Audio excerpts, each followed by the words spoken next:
Oi, meus amores, como é que vocês estão? Ó, professora Elane, visual novo. Eu mesmo fiz, não tinha. Tava muito ociosa, né, antes da gente começar essas aulas, antes de começar essas gravações pra vocês. E aí eu fui botar, né? Fui botar trança, depois vou botar de novo, mas vamos aí. Saudade, muita saudade.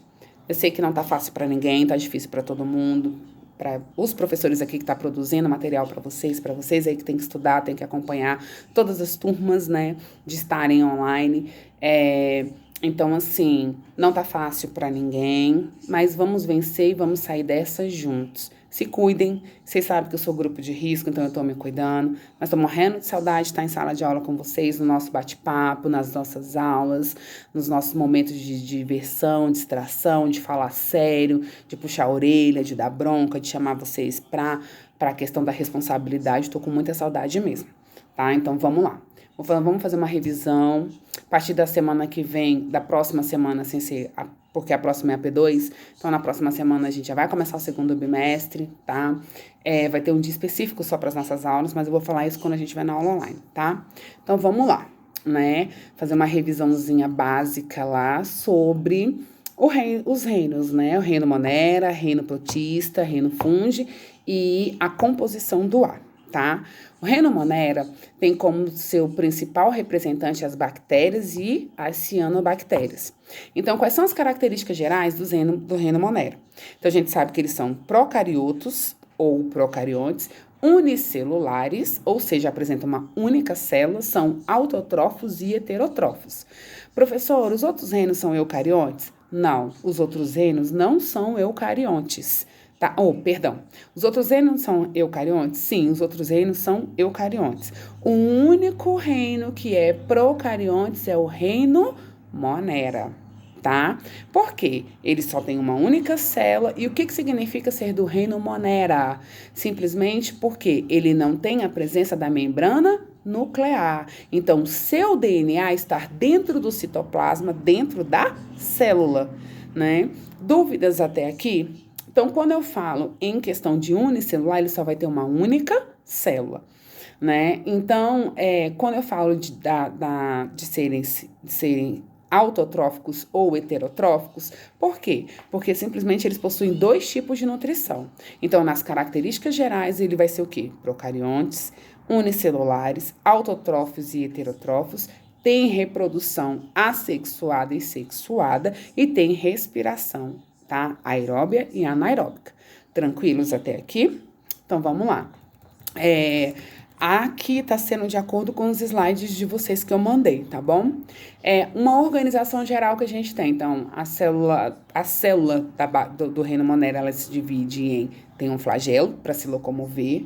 Eu tenho DNA, que é um emaranhado gigante dentro da célula, né?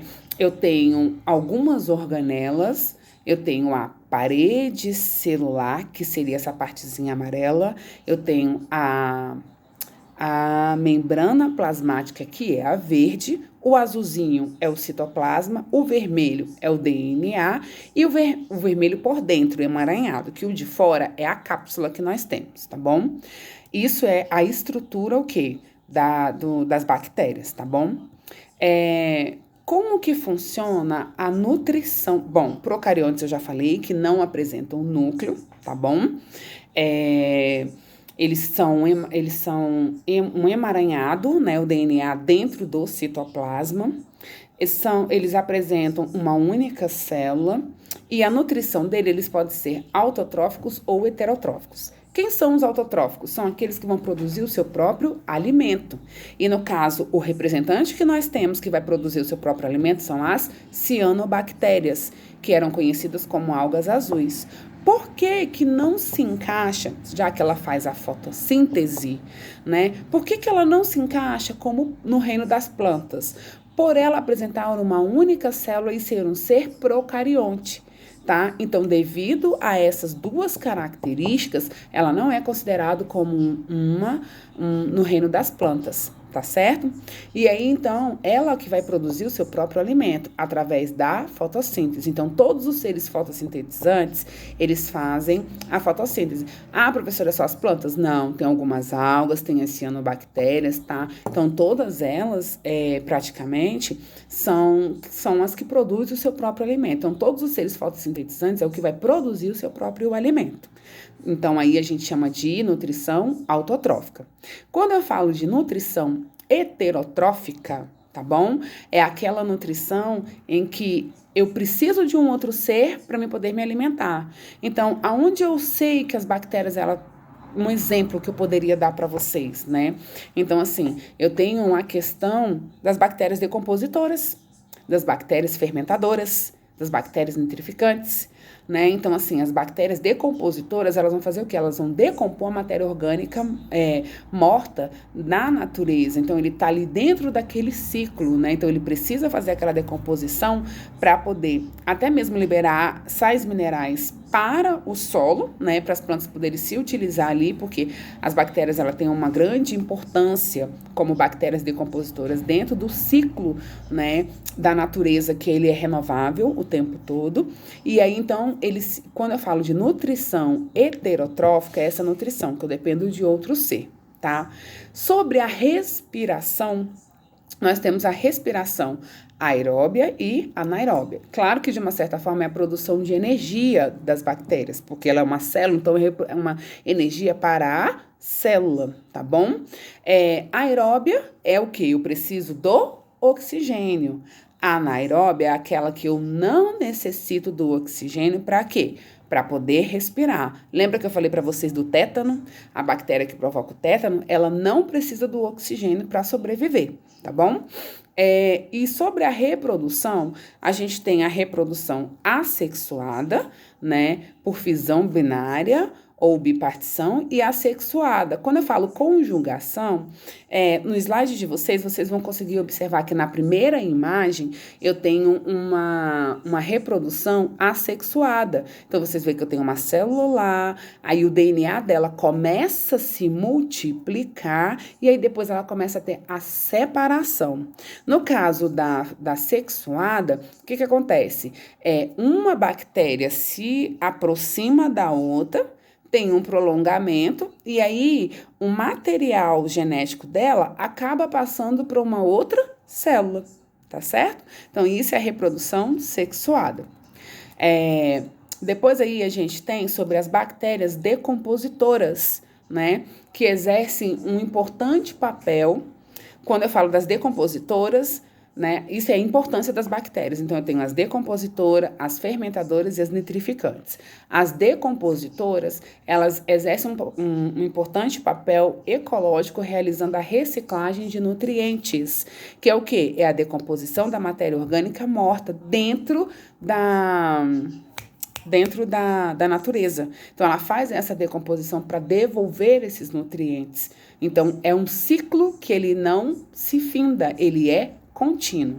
Quando eu falo das bactérias fermentadoras, elas vão obter energia através da fermentação. Então, ela fermenta alguns alimentos, alguns nutrientes e se alimentam dessa fermentação. De uma certa forma, quando eu falo bactérias fermentadoras, elas são benéficas, né? Por quê? Porque elas vão produzir, né? Elas vão se alimentar através dessa fermentação que ela vai fazer, mas ela faz um melhoramento em probióticos, né, vamos dizer assim, desses alimentos, né? Então, assim, a gente sabe que podem ser utilizadas na culinária, quando eu falo na produção de alimentos, na produção de queijo, de iogurte, de vinho, de vinagre, né? E também de vinagre, quando eu falo da importância em relação à culinária. E quando eu falo da importância em relação ao organismo humano, né? Então, assim, eu tenho bactérias que fazem parte da nossa flora intestinal que auxilia no processo da digestão. Então, são bactérias que vai beneficiar o nosso organismo, tá?